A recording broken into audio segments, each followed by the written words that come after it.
As you know, there's fantastic shopping and dining in downtown Walnut Creek, but there's also lots of great history. So today, we are going to take a historical walk with the Walnut Creek Historical Society. And right now, I'm chatting with Ann Shelton. You are a docent with the Society, right? Yes. And talk to us about these walks that you can take. Well, these tours are part of local history now because they were started 30 years ago by Brad Rovenpera, the city's information officer.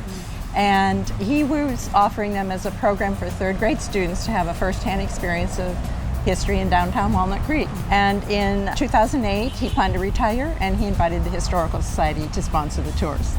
In 2014, we added the tours that you're going to follow today for the general public as a Walnut Creek Centennial program, and they were popular and we're continuing them too. And what are some of the other things that the Walnut Creek Historical Society is involved in or offers? The jewel in the crown for the Walnut Creek Historical Society is the Shadelands Ranch Museum on Ignacio Valley Road. It's a beautiful home built in 1903 by the Penniman family. Eventually it was gifted to the city and it's on the National Register of Historic Places. And it's the site of our other program for third grade students.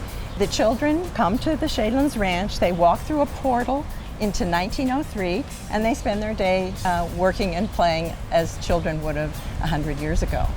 Well, I'm sure there's quite a bit of history buffs watching, so where can they go for more information, or what if they want to get involved?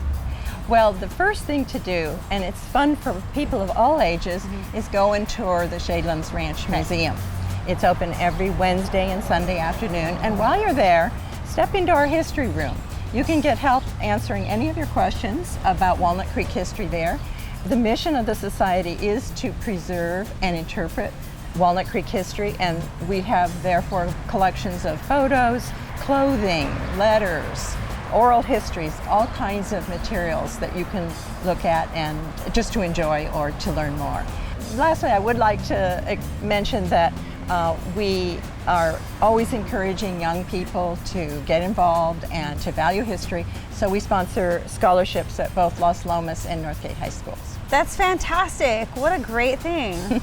Now, if you want to get involved, it's so easy. We are a volunteer-based organization. Just call the Shadelands Ranch Museum office or talk to any docent you meet on a tour like me and let them know you're interested in volunteering.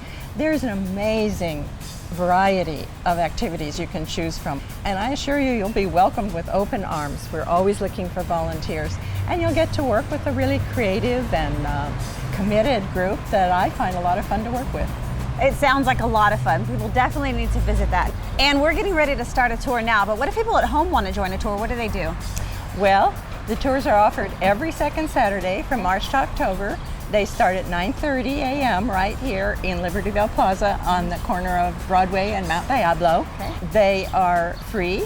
There's no advance registration required, so just join us any second Saturday that's convenient for you.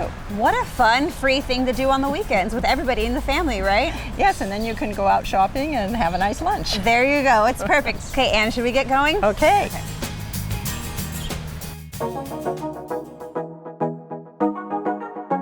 Welcome to the Walnut Creek Downtown History Tour, sponsored by the Walnut Creek Historical Society. Well, Walnut Creek, as we know it, is a very vibrant 21st century city. But of course, its origins go back many hundreds of years. The first known inhabitants of this area were the Vovone tribe of the Bay Miwok. And if you look at the top of page 3, you will see a drawing of what their villages looked like.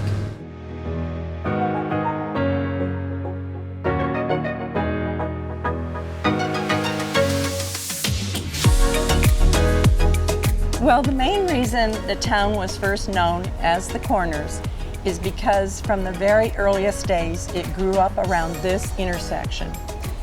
At the top, you'll see a photo from about 1880 of a very popular watering hole here in town called the Oak Saloon. It would have stood just about exactly in the middle of this intersection.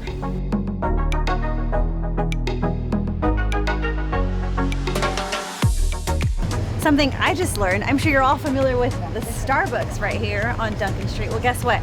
That used to be the San Ramon Valley Bank. Now, if you guys want to learn more, you have to take the tour, okay? I'm not going to give it away. But we stop here because this bank site behind me is the site of the famous Rogers Hotel. It was built in 1879 by William Rogers. It quickly became one of the most famous businesses in all of Walnut Creek history. I really enjoyed learning all about Walnut Creek's rich history. Now, if you'd like some more information on how you can get involved or maybe bring the entire family out to enjoy a tour, all you have to do is visit the Walnut Creek Historical Society website, and we'll see you out here.